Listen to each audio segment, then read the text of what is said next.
But I will not take the entire kingdom from Solomon at this time for the sake of my servant David, the one whom I choose and who obeyed my commands and I law.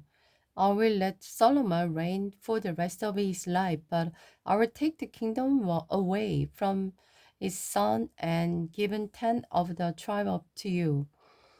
His son will have one tribe so that the descendant of David, my servant, will continue to reign in Jerusalem, the city I have chosen to be the place for my name. And I will place you on the throne of Israel, and you will rule over all that your heart desire. If you listen to what I tell you and follow my way and do whatever I consider to be right, and if you obey my law and command, as my servant David did, then I will always be with you.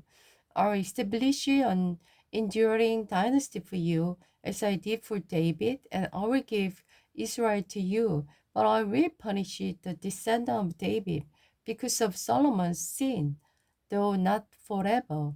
Solomon tried to kill Jeroboam, but he fled to King Shishka of the Egypt and stayed there until Solomon died. The rest of the event in Solomon's reign, including his wisdoms, are recorded in the book of the Ark of the Solomon. Solomon ruled in Jerusalem over all Israel for 40 years. When Solomon died, he was buried in the city of his father David. Then his son Jeroboam became the next king. The northern tribe revolted. Jeroboam went to Shechem, where all Israel had gathered to make him king. When Jeroboam, son of the Nabar, heard of Solomon's death, he returned from Egypt, for he had fled to Egypt to escape from King Solomon. The leader of Israel sent for Jeroboam, and the whole assembly of Israel went to speak with Jeroboam. Your father was a hard master, they said. Widen the harsh labor demands and heavy taxes that your father imposed on us. Then we will be your loyal subject. Jeroboam replied, give me 3 days to think this over. Then come back for my answer. So the people went away. The king Jeroboam went to discuss the matter with the old man who had counseled his father Solomon. What is your advice? He asked. How should I answer these people? The older counselor replied, if you are willing to serve the people today and give them a favorable answer, they will always be your loyal subject. But Jeroboam rejected the address of the elder and instead asked the opinion of the young men who had grown up with him and who were now his advisor.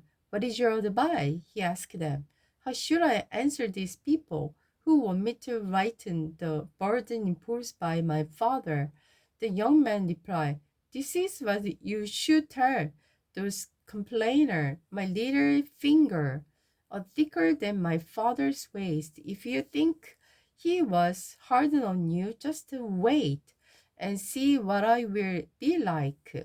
Yes, my father was harsh on you, but I will be harsher. My father used to whip on you, but I will use scorpion. 3 days later, Jeroboam and all the people returned to hear Jeroboam's decision, just as the king had requested. But Jeroboam spoke harshly to them, for he rejected the advice of older counselor and followed the counsel of his young man advisor.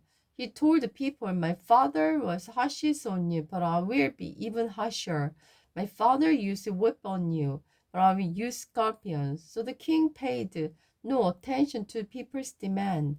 This turn of event was where the Lord fulfilled the Lord's message to Jeroboam son of the Nabar through the prophet Elijah from Sihon. When all Israel realized that the king had rejected their request, they shouted, "Down with David and his dynasty! We have no share in Isaiah's son. Let's go home, Israel. Look out for your own house, O David."